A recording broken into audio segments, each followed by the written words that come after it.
5 وقت کی نماز اس امت کی شان پہچان ہے، اور اللہ تعالیٰ نے پہلی امتوں پر اتنی بڑی مشقت ڈالی کہ ان کی نماز مسجد کے علاوہ کہیں نہیں ہوتی تھی، مسجد میں ہی ہوتی تھی۔ ہمارے لیے کتنی آسانی کر دی، جاب میں ہے مصلی بچھا نماز پڑھ، چلو مصلی بھی کوئی نہیں، زمین دیکھ اس پر کوئی گندگی تو کوئی نہیں ہے، بس زمین بھی تیرے لیے پاک ہے، چل نماز پڑھ، اور آسانی کر دی۔ پانی کوئی نہیں ہے، کوئی بات نہیں، مٹی میں ہاتھ مار، منہ پہ مل، پھر ایک ہاتھ مار، یوں کر، چل نماز پڑھ، میں تیری قبول کروں گا۔ یہ کسی امت کے ساتھ یہ نہیں ہوا، انہیں وضو ہی کرنا تھا چاہے پانی 50 میل پر موجود ہو، اور ہمارے لیے پانی کوئی نہیں ہے، چلو تیمم، مٹی میں ہاتھ مارا، یوں کیا، پھر ہاتھ مارا، ایک یوں کیا، ایک یوں کیا، چل بھائی اللہ اکبر قبول۔ عمار بن یاسر رضی اللہ تعالیٰ عنہ سفر میں تھے، ان کو نہانے کی ضرورت ہو گئی، نائٹ فال ہو گیا، تو انہوں نے سوچا کہ ویسے تو آدمی کو وضو کی ضرورت ہوتی ہے تو خالی منہ پہ ہاتھ مارا اور کونیوں تک، لیکن مجھے تو غسل کی ضرورت ہے، تو خالی اس سے تو کافی نہیں ہوگا، تو انہوں نے کپڑے اتارے، اکیلے تھے، ریت کے اوپر کبھی یوں لیٹے، کبھی یوں لیٹے، کبھی یوں لیٹے، 3-4 دفعہ یوں اور یوں رول ہوتے ہوتے پھر انہوں نے نماز پڑھی۔ آئے اللہ کے نبی کی بارگاہ میں، یا رسول اللہ مجھے رات کو نہانے کی ضرورت پڑ گئی، تو میں نے کہا وضو کے لیے تو خالی یہ 2 دفعہ کرنا کافی ہے، تو یہ تو نہانا تھا، تو میں تو ریت میں خوب رول ہوتا رہا۔ میرے نبی نے انما یکفیک ضربتان، ارے سیدھے بندے عمار، اس کے لیے بھی اتنا ہی کافی تھا کہ تو یوں کرتا اور یوں کرتا اور تو پاک ہو جاتا۔ اللہ نے اس نبی کے طفیل، اس محبوب مصطفیٰ صلی اللہ علیہ وسلم کے طفیل، اللہ نے کیا کیا سہولتیں اور آسانیاں ہمیں عطا فرمائیں۔ پھر نماز 4 کی 2 رکعت کر دی، تم مسافر ہو 2 پڑھو، روزے میں سفر میں روزہ معاف کر دیا، بعد میں رکھ لینا، بعد میں رکھ لینا، قضا کرنے کو حکم، بالکل چھوڑنے کا نہیں، اور کہا کہ بھائی مریض ہو چھوڑ دو، مسافر ہو چھوڑ دو، اور نماز 2 رکعت کر دو، سنتیں چھوڑ دو۔ ابن عمر رضی اللہ تعالیٰ عنہ بیٹھے تھے تو انہوں نے 2 رکعت پڑھ کے بیٹھ گئے، تو ان کے خادم نے کہا سنت نفل نہیں پڑھو گے؟ کہا اگر پڑھنا تو 4 فرض پڑھتا میں، میرے اللہ نے معافی دے دی تو میں کیوں پڑھوں؟ میرے نبی نے سفر میں سنتیں نہیں پڑھی کبھی، اپنی امت کو سہولت دینے، فجر کی سنتیں 2 پڑھتے تھے، اس کے علاوہ سنتیں نہیں پڑھی تاکہ میری امت کو سہولت ہو، آسانی ہو۔ ایک دفعہ بارش ہو رہی تھی اور کوئی جگہ نہیں تھی نماز پڑھنے کے لیے، تو آپ نے اپنی اونٹنی کو آگے کیا اور اس پر بیٹھ گئے، بیٹھے تھے، پیچھے صحابہ نے اونٹنیوں پر ہی صفیں بنائی، اور یہ نماز اونٹنی پہ بیٹھ کر ادا کی گئی بارش کے اندر۔ نماز اونٹنی کے اوپر نماز بھی ہو گئی، رکوع بھی ہو گیا، سجدہ بھی ہو گیا، سلام بھی ہو گیا۔ پہلی امتوں کے لیے نہیں تھا، سجدہ ہی کرنا پڑے گا۔ یہ اللہ کے محبوب مصطفیٰ صلی اللہ تعالی علیہ وسلم کی طفیل، میرے اللہ نے ہم پہ فضل و احسان کیا، تو میرے نبی کی زندگی میں عبادات میں نماز سب سے اعلیٰ نظر آتی ہے، سب سے نمایاں نظر آتی ہے، اور پھر بازار میں، گھر میں، دفتر میں، ماحول میں میرے نبی کے اخلاق، یہ زندگی کا دوسرا روشن پہلو ہے۔ میرے نبی کی ساری زندگی 2 لفظوں میں آتی ہے، عبادت اخلاق، عبادت اخلاق، یا تو اور لفظ حقوق اللہ، حقوق العباد، حقوق اللہ، حقوق العباد۔ حقوق اللہ میں نماز سب سے اعلیٰ، اور حقوق العباد میں لوگوں کی برداشت کرنا، لوگوں سے درگزر کرنا، معاف کرنا، جھوٹ سے بچنا، دھوکے سے بچنا۔ میرے نبی سے پوچھا گیا یا رسول اللہ مسلمان کنجوس ہو سکتا ہے؟ ہم نے کہا ہو سکتا ہے۔ یا رسول اللہ مسلمان کمزور ہو سکتا ہے، بزدل ہو سکتا ہے، ڈرپوک ہو سکتا ہے؟ ہم نے کہا ہو سکتا ہے۔ یا رسول اللہ مسلمان جھوٹ بول سکتا ہے؟ ہم نے کہا نہیں، جھوٹ نہیں بول سکتا، جھوٹ نہیں بول سکتا۔ ہاں، اللہ لعنت اللہ علی الکاذبین، جھوٹوں پہ اللہ کی لعنت۔ اس لعنت کے ساتھ 400 پاؤنڈ بچا لیے، 4000 بچا لیے، 4 ملین بچا لیے، 4 بلین بچا لیے، 4 ٹریلین بچا لیے، ساری دنیا کو بچا لیا، اور اوپر اللہ کی لعنت پڑی تو اللہ کی قسم کھٹے کا سودا ہے۔ اور سچے ہو گئے، سچ بولا، یہ میں 100 پاؤنڈ کماتا ہوں، لے لو جو لینا ہے اس میں سے، یہ میں 1000 پاؤنڈ کماتا ہوں، لے لو جو لینا ہے، یہ میں 50,000 پاؤنڈ کماتا ہوں، لے لو جو لینا ہے، کہ مسلمان کی زبان سے جھوٹ نہیں نکلتا، سچ ہی بولتا ہے۔ آپ تشریف لے جا رہے ہیں، ایک آواز ہے یا رسول اللہ، آپ نے یوں دیکھا، کوئی نظر نہیں آیا، پھر آواز ہے یا رسول اللہ، تو آپ نے دیکھا کہ ہرنی ڈیئر چھوٹی وہ کھڑی ہوئی، رسی میں بندھی، تو آپ نے کہا کیا ہوا؟ کہا جی آپ کا صحابی مجھے پکڑ کے لایا ہے، میرے چھوٹے چھوٹے بچے بھوک سے رو رہے ہوں گے، آپ مجھے چھوڑ دیں، میں بچوں کو دودھ پلا کے واپس آ جاتا، مجھے پتا ہے میرے اللہ کی تقدیر میرے بارے میں کیا ہے۔ تو آپ نے کہا اگر تو واپس نہ آئی تو پھر تو اس نے کہا مجھے اللہ جہنم میں ڈال دے۔ آپ نے اس کی رسی کھول دی، خود وہیں بیٹھ گئے، اس نے دوڑ لگائی اور پہاڑوں میں گم ہو گئے۔ تھوڑی دیر کے بعد وہ دوڑتی آئی اور آ کے سر یا رسول اللہ میں حاضر ہو جاؤں، تو آپ نے اس کو باندھ کے وہیں آپ بیٹھ گئے نہیں۔ دیر کے بعد وہ صحابی آئے جنہوں نے اس کو شکار کیا تھا، پکڑا تھا، تو کہنے لگے ان کا یا رسول اللہ آپ یہاں کیسے؟ کہ میں ایک درخواست لے کر آیا ہوں۔ کیا؟ کہ یہ ہرنی مجھے ہدیہ کر دو۔ کہ یا رسول اللہ سب کچھ آپ کا ہے، میں بس یہ ہدیہ کر دو۔ یا رسول اللہ حاضر۔ تو آپ نے اس کو لے کر رسی اس کی گردن سے نکالی کہ جا بچی اپنے بچوں کے پاس جا کے خوشی منا، سچ نجات دیتا ہے اور جھوٹ ہلاک کرتا ہے۔ ایک ہرنی جان کی بازی کھیل گئی سچ بولنے کے لیے، تم چند پونڈوں پہ جھوٹ بولتے ہو، ایمان کو برباد کر کے رکھ دیتے ہو۔ مسلمان جھوٹ نہیں بولتا، مسلمان دھوکہ نہیں دیتا، مسلمان کی زبان سے سخت بول نہیں نکلتا، کسی کو بے عزت نہیں کرتا، کسی کو کی بے اکرامی نہیں کرتا، کسی کا دل نہیں توڑتا، کسی کو ذلیل نہیں کرتا، خود سہتا ہے، اوروں کو خوشیاں دیتا ہے، خود دکھ سہتا ہے، اوروں کو راحت دیتا ہے، خود تکلیف سہتا ہے۔ یہ میرے نبی کے اخلاق ہیں، یہ میرے نبی کی زندگی ہے، اور یہ اسلام کا سب سے بڑا چیپٹر ہے اور سب سے مشکل چیپٹر ہے۔ جب میرے نبی نے لمبی نمازیں پڑھی تو اللہ نے روک دیا کہ میرے حبیب ما انزلنا علیک القرآن لتشقى، اتنی لمبی نماز نہ پڑھ کے تو تھک جائے۔ میرے نبی نے تبلیغ میں زور دکھایا تو اللہ نے روک دیا، فلتذهب نفسك عليهم حسرات، میرے نبی اتنا غم نہ کر کے آپ خود ہی آہیں بھرتے بھرتے آپ مر جائیں۔ میرے نبی نے مال سارا خرچ کیا، اللہ نے اس سے بھی روک دیا، ولا تبسطها كل البسط فتقعد ملوما محسورا، اتنا خرچ نہ کریں کہ آپ خود پھر دکھی ہو کے بیٹھ جائیں. خرچ کرنا بہت بڑا عمل. تبلیغ سب سے سارے عملوں کا سردار عمل. تبلیغ سے بڑا کوئی کام ہوتا تو اللہ نبیوں کو دیتا. اگر تبلیغ سے بڑھ کر کوئی کام ہوتا تو اللہ نبیوں کو دیتا. گشت سے بڑھ کر کوئی محنت ہوتی تو اللہ نبیوں کو دیتا. 950 سال نوح علیہ السلام گشتی کر رہے ہیں. اور اللہ کی مان لو, اللہ کی مان لو. اتنا عظیم عمل کا میرے نبی درمیانہ. نماز سب سے بڑی عبادت, میرے نبی درمیانہ کام. لیکن جب میرے نبی نے اخلاق اچھے کیے, دشمن کو معاف کرنا.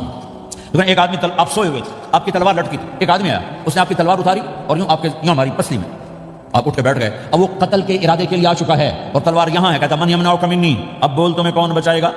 تو آپ نے مسکراتے ہوئے کہا اللہ. تو اس کے ہاتھ سے تلوار گر پڑی. تو آپ نے اٹھا لی, آپ نے یوں سیدھی کی, اب تو بچا, تجھے کون بچائے گا؟ وہ کہنے لگا مجھے تو ہی بچائے گا. وہ تو اللہ کو جانتا نہیں, کہ بابا مجھے تو ہی بچائے گا. تو آپ کہتے ہیں اس کا سر اڑا دو, یہ نبی کو قتل کرنے آیا ہے. میرے نبی نے فرمایا کلمہ پڑھتے ہو؟ کہ نہیں پڑھتا. کہ جاؤ معاف کیا. یہ میرے نبی کے اخلاق ہیں. 20 سال جنہوں نے قتل کے منصوبے بنائے, قتل کے منصوبے مکہ والے. جب آپ مکہ میں فاتحانہ داخل ہوئے, ابو سفیان سب سے زیادہ آپ کو دکھ پہنچانے والوں میں پیش. آپ نے ابو سفیان کو عزت دی. جو ابو سفیان کے گھر میں داخل ہوگا اس کو کچھ نہیں کہا جائے گا. آپ تو ابو سفیان کو بلا کے سولی پہ لٹکاتے, اور آپ کہہ رہے ہیں جو ابو سفیان کے گھر میں جائے گا اسے کچھ نہیں کہا جائے گا, جو بیت اللہ میں ہوگا اسے کچھ نہیں کہا جائے گا. سارا مکہ سامنے, آپ یوں بیت اللہ کے دروازے پر یوں دونوں ہاتھ سے ٹکا کے کھڑے تھے. پھر آپ نے کہا میں کیا کروں گا اب تمہارے ساتھ؟ تو سہیل بن عمر نے کہا آپ کریم ہیں, کریم کے بیٹے ہیں. تو آپ نے کہا جاؤ, میں نے معاف کیا. یہ اخلاق آج مٹ چکے ہیں. مردوں سے, عورتوں سے, علم والوں سے, خانقاہ والوں سے, تبلیغ والوں سے, سب زیرو ہوئے پڑے ہیں. جب تک یہ اخلاق زندہ نہیں ہوتے, اسلامی زندگی قائم نہیں ہو سکتی, اسلامی معاشرت قائم نہیں ہو سکتی. اور دین دو چیزوں سے آگے پھیلتا ہے, ایک دعوت اور ایک اخلاق. دعوت اور اخلاق. دعوت نہیں ہوگی تو اخلاق وہیں پڑے رہ جائیں گے. اخلاق نہیں ہوگے تو دعوت کوئی قبول نہیں کرے گا. میرے نبی نے کتنے معجزے دکھائے مکے میں, نہیں کلمہ پڑھا. بدر میں ان کے 70 مارے گئے, فرشتوں کو دیکھا, جبریل کے گھوڑے کی آواز سنی, کلمہ نہیں پڑھا. خندق میں شکست ہوئی, کلمہ نہیں پڑھا. پانی نکلتے دیکھا انگلیوں سے, کلمہ نہیں پڑھا. ایک بکرے کا ایک بازو پکایا, ایک بازو بکرے کا, ایک اگلا جو بازو, اور 40 آدمیوں نے کھانا کھایا اور ایک بوٹی کم نہیں ہوئی, کلمہ نہیں پڑھا. لیکن جب میرے نبی نے کہا جاؤ معاف کیا, تو سارے کلمہ پڑھ گئے کہ واقعہ یہ اخلاق نبی کے ہو سکتے. حنین کی جنگ میں جب بھاگے لوگ, شکست ہوئی, تو ایک صحابی کا بھاگتے ہوئے پاؤں ہمارے نبی کا پاؤں پر آیا, اور جوتا سخت تھا. تو آپ نے کہا اوجعتنی, اور آپ کے ہاتھ میں چھڑی تھی, آپ نے اس کو یوں ماری, اوجعتنی. ارے تو نے مجھے کتنا زیادہ درد پہنچایا, دکھ پہنچایا. وہ بیچارے پگھل کے رہ گئے اور پریشان ہو گئے. اور فرماتے ہیں سارا دن میں پریشان, ساری رات پریشان کہ اللہ کے نبی کو میں نے تکلیف پہنچائی, اب میرا کیا بنے گا؟ اگلا دن ہوا تو اعلان ہو رہا تھا بھائی جس کا پاؤں نبی کے پاؤں پہ آیا تھا اس کو اللہ کے نبی بلا رہے ہیں. تو صحابی کہنے لگے میں نے سمجھا بس اب میری تو دنیا بھی گئی اور آخرت بھی گئی, اب میرے اوپر کیس بنے گا اور مجھے ڈانٹ ڈپٹ بھی ہوگی, میرا کتنا بڑا گھاٹا نقصان ہوگا. یہ حاضر ہوئے ڈرتے ڈرتے. تو آپ نے فرمایا میرے بھائی کل میں نے تمہیں چھڑی ماری تھی, وہ مجھے معاف کر دینا, اور یہ 80 اونٹ تمہیں ہدیہ دیتا ہوں, 80 کیملز یعنی 80 پراڈو, 80 رینج روور کا یہ میری طرف سے تمہیں ہدیہ ہے. وہ حیران پریشان, یہ میرے نبی کے اخلاق ہے, یہ میرے نبی کے اخلاق ہے. کانٹے بچھانے والی نے 4 دن آنا چھوڑ دیا, بیمار ہو گئی تھی. تو ہم نے کیا بات ہے, ہمارے راستے میں اب کانٹے کوئی نہیں ہے. کہا جی وہ بیمار پڑی ہے جو کانٹے بچھاتے تھے. تو آپ اس کے گھر چلے گئے, ماں جی خیریت تو آپ ٹھیک تو ہیں؟ کہا بیٹا مجھے کلمہ پڑھا دے, بس تیرے اخلاق نے مجھے فتح کر لیا ہے. میرے بھائیو یہ چیپٹر بھول چکے ہیں. جب تک یہ چیپٹر زندہ نہیں ہوگا, زندگی اسلامی نہیں بنے گی, معاشرہ اسلامی نہیں بنے گا, اور آگے قوموں کے لیے اسلام کا دروازہ نہیں کھلے گا. ہمیں معاف کرنا آتا ہو, ہمیں گالی دینے والے کو دعا دینا آتا ہو, غیبت کرنے والے کی تعریف آتی ہو, اور غیبت کرنے سے, غیبت سننے سے اپنے آپ کو ایسے بچاؤ جیسے زہر سے بچاتے ہو, جیسے آگ سے بچاتے ہو. ایک دوسرے کو نفرت کا بول نہ بولو ورنہ ساری زندگی تباہ و برباد ہو جائے گی. میرے رب کی قسم, میرے نبی نے کہا ایک زبان کا بول انسان بولتا ہے اور جہنم کی گہرائیوں میں گر جاتا ہے, اور ایک زبان کا بول انسان بولتا ہے اور جنت کے درجات پر چڑھ جاتا ہے. یہ زبان بہت طاقتور چیز ہے. میں ہر بیان میں اس کو دہرا رہا ہوں کہ جتنا یہ عمل ختم ہو چکا ہے اتنا کوئی عمل بھی نہیں ختم ہوا ہے. اور ایک صحابی ابو دجانہ. کون ابو دجانہ؟ السابقون الاولون من المہاجرین والانصار, اس میں پہلی صف کے صحابہ. کون ابو دجانہ؟ جب آپ حج پر گئے تو اپنی جگہ مدینے کا امیر ابو دجانہ کو بنایا. ابو دجانہ حج میں شریک نہیں ہوئے کہ آپ نے اپنی جگہ ان کو اپنا نائب بنا کے وہاں کھڑا فرمایا ابو دجانہ میری جگہ پر مدینے کا امیر ہے. یہ وہ ابو دجانہ ہیں. کون ابو دجانہ؟ جو جنگ بدر سے لے کر آخری حج تک ہر سفر میں شریک ہیں. ان کی ایک بات میں بتانا چاہتا ہوں, پہلے تھوڑی سی ان کی ہسٹری بتانا چاہتا ہوں. کون ابو دجانہ؟ احد کی جنگ میں آپ نے تلوار اٹھائی. اس تلوار کو کون لے گا؟ کئی صحابہ کھڑے ہو گئے. آپ نے کہا اس تلوار کا حق کون ادا کرے گا؟ سارے بیٹھ گئے. 3 آدمی کھڑے رہے, ایک زبیر بن عوام, ایک عمر بن خطاب, ایک ابو دجانہ. ان کا نام ہے سماک بن خرشنہ. ان کا نام ابو دجانہ سے مشہور ہے. تو آپ نے تلوار نہ عمر کو دی, نہ زبیر کو دی, ابو دجانہ کو دی. تو عمر رضی اللہ عنہ نے تو محسوس نہیں کیا, حضرت زبیر نے محسوس کیا کہ اس کو کیوں دی, مجھے کیوں نہیں دی؟ میں مہاجرین میں سے ہوں, میں پھوپھی کا بیٹا ہوں, میں اس سے دلیری میں کم نہیں ہوں. بلکہ حضرت زبیر کی دلیری کی تو دھک تھی. جدھر تلوار چلتی تھی کاٹتی چلی جاتی تھی، کہنے میں دیکھوں گا یہ کیا کرتا ہے۔ تو ابو دجانہ کے پیچھے پیچھے زبیر ہو لیے، تو ابو دجانہ نے جو حملہ کیا تو 3000 کا لشکر تھا، اس کو چیر کے پار نکل گیا، پورے لشکر کو کاٹ کے پار نکل گیا۔ اور آگے عورتیں کھڑی تھیں جو مکے کے لشکر کو تیار کر رہی تھیں، نحن بنات طارق نمشي على النمارق مشي القتل البوارق المسك في المخالق المسك في المفارق والدر في المخالق ان تقبلوا نعانق وتدبروا نفارق فراق غیر وامق، یہ گانا گا رہی تھی اور ان کو تیار کر رہی تھیں۔ تو جب ابو دجانہ کی تلوار نظر آئی تو سب بھاگی، ہندا پکڑی گئی، تو آپ نے یوں اپنی تلوار ہندا کے سر پر رکھی، انہوں نے چیخ ماری، تلوار ہٹا لی۔ تو زبیر پیچھے پیچھے کہ یہ کیا کیا ہے؟ جنگ میں اگر کوئی عورت حصہ لے اسے مارنا جائز ہے، ویسے جائز نہیں ہے، عورت کو، بچے کو، بوڑھے کو ہاتھ لگانا جائز نہیں ہے۔ تو انہوں نے کہا تلوار کیوں نہیں چلائی؟ کہا میرے محبوب کی تلوار ہے، عورت کے خون سے رنگین کر کے اس کی شان نہیں گھٹانا چاہتا، یہ میرے نبی کی تلوار۔ پھر واپس ہوئے، پھر اٹیک کیا اور پھر مجمع کو چیر دیا۔ سامنے ایک آدمی آ رہا تھا ہاتھی کی طرح، اتنا لمبا موٹا تازہ، تو زبیر کہنے کہ میری جی میں آیا کبھی اس کی ٹکر ہونا، پھر میں دیکھوں ابو دجانہ کیا چیز ہے۔ تو اللہ کا کرنا ایسا ہوا، ابو دجانہ دونوں آمنے سامنے ہو گئے، تو وہ ایسے شاہ سوار تھے کہ دونوں طرف کے لشکر ذرا تھم گئے اور وہ دونوں بھڑ گئے۔ ابو دجانہ کے اپنے جوہر، اس پہلوان کے اپنے جوہر، غبار اٹھا، مٹی اٹھی، اور اس کی اپنی طاقت، ان کی اپنی طاقت، انہوں نے ابو دجانہ کو اس نے زخمی کر دیا۔ ابو دجانہ نے جو جوش میں آ کے ماری تلوار، اس کو لگی یہاں، تو اتنی طاقت سے لگی کہ اس کے نیچے اتر کر 2 ٹکڑوں میں تقسیم کر دی، یوں ماری، تو ایک حصہ ادھر ایک حصہ، پھر یوں دیکھا اور اپنے چہرے سے لوہے کی ٹوپی اتاری، اما ترى انا ابو دجانہ، کیا دیکھ رہے ہو؟ میں ہوں ابو دجانہ، تلوار صحیح لی ہے میں نے، غلط نہیں لی، یہ ابو دجانہ ہے۔ اور جب شکست ہو گئی احد کی جنگ میں، اور پھر 10-12 آدمی نے آپ کو گھیرے میں لیا ہوا تھا، ان میں ایک ابو بکر تھے، عمر تھے، علی تھے، طلحہ تھے، زبیر تھے، سعد بن ابی وقاص تھے، اور سہل بن حنیف تھے، عبادہ، قتادہ بن نعمان تھے، اور ابو دجانہ تھے رضی اللہ تعالی عنہم، ان میں سے ایک ابو دجانہ بھی تھے۔ اور یمامہ کی جنگ میں ابو دجانہ شہید ہوئے، یمامہ کی جنگ میں شہید ہوئے۔ یہ ابو دجانہ کی تھوڑی سی سیرت آپ کے سامنے آئی ہے۔ اس کے بعد اب آپ ان کے قول کو سنو تاکہ اس کا وزن آپ کے سامنے آئے۔ یہ بدر کے شریک ہیں، اللہ کے نبی نے کہا بدر کا صحابی جو مرضی کرے بخشا گیا۔ یہ صلح حدیبیہ کے شریک ہیں، اللہ نے قرآن میں کہا لقد رضی اللہ، میں ان سے راضی ہو گیا۔ یہ صحابی ہیں، اللہ نے کہا قل وعد اللہ الحسنى، اے میرا نبی تیرے ہر صحابی کے لیے جنت کا وعدہ ہے۔ اور اب یہ کیا کہتے ہیں؟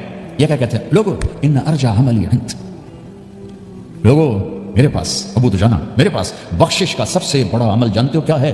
بدر نہیں، احد نہیں، حدیبیہ نہیں، خندق نہیں، خیبر نہیں، فتح مکہ نہیں، آخری حج نہیں، کیا ہے؟ کیا ہے لوگو؟ ان ارجع عملی عندی، میرے پاس آخرت میں بخشش کا سب سے بڑا عمل بس ایک ہے کہ ما آذیت احدا باللسان، میں نے اپنی زبان سے کبھی کسی کو دکھ نہیں پہنچایا، ولا اجد فی قلبی غلا لاحد، اور میرے دل میں کسی کے لیے بغض کوئی نہیں ہے، بس یہ میری بخشش کا عمل ہے۔ تو بھائیو، نبی کے اخلاق میں 2 چیزیں لے لو، ایک زبان سے کسی کو دکھ نہ دو، ایک دل میں کسی کا بغض نہ رکھو۔ اللہ کی قسم بغیر حساب کتاب کے جنت میں جاؤ گے۔ بڑے بڑے جنید بغدادی اور بڑے بڑے معرفت والے تمہیں دیکھتے رہ جائیں گے، تمہاری رفتار اتنی تیز ہوگی کہ تمہیں وہی پکڑ سکے گا جس کا یہ 2 عمل تم سے زیادہ اچھا ہوگا۔ جس روڈ پہ رش ہوتا آپ وہاں سے گاڑی ہٹا لیتے ہو، ادھر نہیں رش ہے، وہ سائن وغیرہ آپ کو آ جاتے ہیں کہ ادھر بلاک ہے، ادھر نہیں جانا، ادھر جانا ہے۔ تو جہاں روڈ پہ رش ہوتا ہے تو قیمتی سے قیمتی گاڑی کی رفتار بھی آہستہ ہو جاتی ہے، اور جہاں روڈ خالی ہوتا ہے تو پرانی گاڑی بھی بھاگے جا رہی ہوتی ہے۔ ہمارے یہاں پرانی گاڑی ہوتی ہے، پرانی بسوں کے پیچھے لکھا ہوتا ہے نہ انجن کی خوبی نہ ڈرائیور کا کمال، خدا کے سہارے چلی جا رہی ہے۔ اور جس کے پاس ایسی گاڑی ہو، نہ انجن کی خوبی نہ ڈرائیور کا کمال، تو اگر اس کو روڈ خالی مل جائے تو وہ تو مرسڈیز والے سے پہلے پہنچے گا، رینج روور والے سے پہلے پہنچے گا، بینٹلی والے سے پہلے پہنچے گا، روز رائز والے سے پہلے پہنچے گا، جو وہ تو پھنسی کھڑی اور اس کا روڈ ہی خالی ہے۔ تو میرے بھائیو، یہ میں ایک مثال دیتا ہوں، عبادات کی روڈ پہ بہت رش ہے، نمازی بے شمار ہیں، روزے دار بے شمار ہیں، عمرے والے بے شمار ہیں، حج والے بے شمار ہیں، اور تہجد گزار بے شمار ہیں، علماء بے شمار ہیں، حافظ بے شمار ہیں، ذکر والے بے شمار ہیں، بہت رش ہے، تبلیغ والے بے شمار ہیں، لیکن جو اخلاق والا روڈ ہے نا، یہ خالی پڑا ہے۔ اس پہ موٹر زوکی پہ چڑھ کے آ جاؤ تو سب سے آگے نکل جاؤ، سائیکل پہ چڑھ کے آ جاؤ تو سب سے آگے نکل جاؤ، یہ روڈ ہی خالی ہے، اخلاق کا روڈ خالی ہے۔ خلاصہ ہے، سمری ہے پورے دین کی، زبان کی حفاظت۔ آپ نے ابو ذر سے کہا ابو ذر تمہیں 2 باتیں بتاتا ہوں، قیامت کے دن پوری قیامت کے انسان ایسا عمل ان کے پاس نہیں ہوگا جو میں تمہیں 2 باتیں بتانے لگا، اور ان کا اتنا بڑا وزن ہے کہ کسی بڑے سے بڑی نیکی کا وزن بھی اس کے برابر نہیں ہوگا۔ تو ابو ذر نے پوچھا کہ کیا ہے؟ فرمایا ایک اچھے اخلاق اور ایک زبان کی حفاظت۔ ابو ذر مہینہ مہینہ کسی سے بات نہیں کرتے تھے، پورا مہینہ گزر جاتا تھا کسی سے بات نہیں کرتے تھے کہ زبان سے کوئی غلط بولنا نہیں۔ یہاں گھروں میں لڑائیاں کیوں ہیں؟ زبان کا بول ہے۔ یہاں بچوں کی طلاقیں کیوں ہو رہی ہیں؟ زبان کا غلط بول ہے۔ ماں باپ کیوں ہرٹ ہو رہے ہیں؟ اولاد کی بدتمیزی اور زبان کا بول ہے۔ زبان کا بول سینہ کاٹ کے رکھ دیتے ہیں۔ ہمارے پاکستان میں نا بسوں کے پیچھے عجیب عجیب جملے لکھے ہوتے ہیں. تو چکور ایک پرندہ ہے, میں نے زامبیا میں دیکھا, جنگل میں مجھے انہوں نے دکھایا, بڑی خوبصورت چال چلتا ہے, ایسے بڑا مست ہوتا ہے. تو جب کوئی نئی بس ہوتی ہے تو اس کے پیچھے لکھا ہوتا ہے ویٹ ٹور چکوری دی. تو چکوری کی چال دیکھو, بس کو چکوری بنا دیا اور چکوری جا رہی ہے. تو پرانی ہوتی ہے تو لکھ ہوتا ہے ہارن دے کر پاس کر. جب تھوڑی اور پرانی ہوتی ہے تو لکھ ہوتا ہے یا پاس کر یا برداشت کر. اور جب وہ اور پرانی ہوتی ہے تو اس کے پیچھے ایک ملنگ بنا ہوتا ہے, لکھا ہوتا ہے نا چھیڑ ملنگا. یہ تو فضولیات ہیں. اب میں اصل بتاؤں تو میں سفر میں تھا اور پڑھ رہا تھا, تو میں پڑھتے پڑھتے تھک گیا, میں نے کتاب بند کی, تو ہم ایک بس کو کراس کر رہے تھے. تو اس کے پیچھے ایک جملہ لکھا تھا, آپ کو سنا, لکھا ہوا تھا دل, اس کے آگے لکھا تھا برائے فروخت, for sale, heart for sale. نیچے لکھا تھا قیمت, آگے لکھا تھا ایک میٹھا بول, ایک میٹھا. آپ میٹھے بول پر اپنے ماں باپ کے دل خرید سکتے ہیں, بھائیوں کے بہنوں کے خرید سکتے ہیں, بیگم کے خرید سکتے ہیں, بیگم خامن کے خرید سکتی ہے, بچوں کا دل آپ خرید سکتے ہیں, بچے ماں باپ کا دل خرید سکتے ہیں. اور اللہ نے مجھے 2 دفعہ یوں دنیا پھرائی ہے, ایسے 100 کے قریب ملکوں میں اللہ مجھے لے کر گیا ہے. نمازی بھی بہت, مسجدیں بھی بہت, حاجی بھی بہت, داڑھی والے بھی بہت, پگڑی والے بھی بہت, لیکن اس کو سنبھالنے والا ملتا ہی کوئی جو اس پہ قابو پاتا. آپ کی لائف بیوٹیفل نہ ہو تو مجھے کام پکڑا دو, کیوں کہ میں نبی کے وعدے کے پر بات کر رہا ہوں. تو معاذ کہنے لگے یا رسول اللہ, زبان کے بول پر بھی پکڑ ہوگی؟ میں کہا چرا بھلا ہو جائے, سب سے زیادہ جہنم میں گرانے والی زبان ہوگی, زبان ہوگی. ایک حدیث ایک اور سناتا ہوں مختصر کر کے, کیونکہ 20 منٹ پر مجھے بات ختم کرنا. آپ نے کہا انس میرے بیٹے, میری ایک بہت گریٹ سنت ہے, گریٹ یہ لفظ پوری حدیث میں کہیں نہیں سوائے اس ایک جگہ, میری ایک بہت گریٹ سنت ہے, بہت. یہ داڑھی بھی سنت ہے, یہ پگڑی بھی سنت ہے, یہ سفید, میں سفید لباس اس لیے پہنتا ہوں, میرے نبی کو پسند ہے, میں کوئی کلر والا نہیں پہنتا, سنت ہے. لیکن گریٹ سنت صرف ایک جگہ پر ہے جو میں ابھی آپ کو بتانے لگا ہوں. میرے بیٹے انس, میری ایک گریٹسٹ سنت ہے, اگر تو نے اس کو پورا کر لیا تو تو جنت میں نہیں جائے گا, جنت میں میرا نیبر بن جائے گا. تو جنت تو بہت چھوٹی چیز ہے نبی کے نیبر کے سامنے, تو میرا نیبر بن جائے گا. پتہ ہے آپ کو کہ بڑی چیز کی قیمت بھی بڑی ہوتی ہے. تو پھر کہا بیٹا اس سنت کو کرتے ہوئے تجھے تھکنا پڑے گا, تو تھکے گا, اور ساری زندگی تمہیں کوشش کرنی پڑے. داڑھی تو ایک دفعہ رکھ لی ہے, اب تیل لگا لیا تو ٹرم کر لیا, لیکن بیٹا میری اس سنت کو پورا کرتے ہوئے تیرے پسینے نکلیں گے, ساری زندگی کرنا پڑے گا. یا بنیا ان استطعت او قال ان قدرت ان تصبح وتمسي وليس في قلبك غش لاحد فافعل. ثم قال يا بني وذلك من سنتي فمن احب سنتي فقد احبني ومن احبني كان معي في الجنه. میرے بیٹے زور لگے گا, صبح شام تھکو گے, کیا کرنا ہے یا رسول اللہ؟ اس دل میں سب کی نفرت نکال دو. مسلم نہیں کہا کہ اس دل سے مسلم کی نفرت نکال دو, کہ اس دل سے سب کی نفرت نکال دو. غیر مسلم بھی, ہم تو بریلوی دیوبندی شیعہ سنی اتنی نفرت میں ہیں جیسے سارے جہنمی اور صرف ہم جنتی ہیں. اللہ سے معاملہ ہے, اور اللہ کریم ہے, مہربان ہے, پتہ نہیں کس بات پہ معاف کر دے, پتہ نہیں کس بات پہ بخشش ہو جائے. ہماری نور جہاں, اللہ اس کی درجے بلند کرے, ساری زندگی گاتی رہی. وہ گانا عورتوں کا کوئی حلال کام تو نہیں ہے, لیکن 27 رمضان جمعہ کی رات اس کا انتقال ہوا, اور جو رمضان میں مرتا ہے اس کا حساب نہیں ہوتا, جو جمعے کی رات کو یا جمعے کو مرتا ہے اس کا حساب نہیں ہوتا. اب مجھے بتاؤ اللہ کو کیا اس میں پسند آیا؟ کبھی کسی کے گناہ کو دیکھ کر اس سے نفرت نہ, کبھی کسی کی برائی دیکھ کر یہ تو چھوڑا اس کو, تو انسان ہی نہیں ہے. بس اپنے من میں ڈوب کر پا جا سراغ زندگی, تو اگر میرا نہیں بنتا نہ بن اپنا تو بن. تو میرے نبی نے فرمایا بیٹا اس دل کو صاف کر. ایک بات اور یاد رکھو, دنیا میں نیگیٹیوٹی ہمیشہ زیادہ رہے گی, ہمیشہ, اور پازیٹیوٹی ہمیشہ کم رہے گی. اچھے لوگ کم ہوں گے, برے لوگ زیادہ ہوں گے, اور آپ کو غلط بیہیویئر تنگ کرے گا, پریشان کرے گا, دل دکھے گا, آنسو نکلیں گے. میرا نبی کہتا ہے دل صاف کر. جاؤ تصبح و تمسی میں ہے, جیسے ہم روزانہ گھر کی ہماری عورتیں صفائی کرتے ہیں, یہاں تو آپ خود بھی برتن صاف کرتے ہو, تو عورتیں بھی کرتے ہیں, آپ بھی کرتے ہو, جھاڑو بھی دیتے ہو, سارے کام کرتے ہو. یہ کدھر ہے وہ آصف, اس نے مجھے میں بیگ میں بٹھایا, نئی خریدی تھی انہوں نے, تو کہنے لگا مولانا یہ پتہ نہیں 3 لاکھ پاؤنڈ کی ہے کہ 1.5 لاکھ کے 2 لاکھ, لاکھوں میں ہی تھا. میں نے کہا اس میں پیٹرول کون ڈالتا ہے؟ وہ تو ہم خود ڈالتے ہیں. اور ڈرائیو کون کرتا ہے؟ کہ ہم خود کرتے ہیں. میں نے کہا پھر ہماری سزوکی اچھی ہے, ہم نے 3 ڈرائیور رکھے ہوئے ہیں, پیٹرول گیس پمپ والے ڈالتے ہیں, ہم آرام سے پیسے دیتے ہیں, نہ ہمیں میٹ دھونے پڑتے ہیں, نہ گاڑیاں دھونی پڑتی ہیں, ہمارے ڈرائیور ہماری گاڑیاں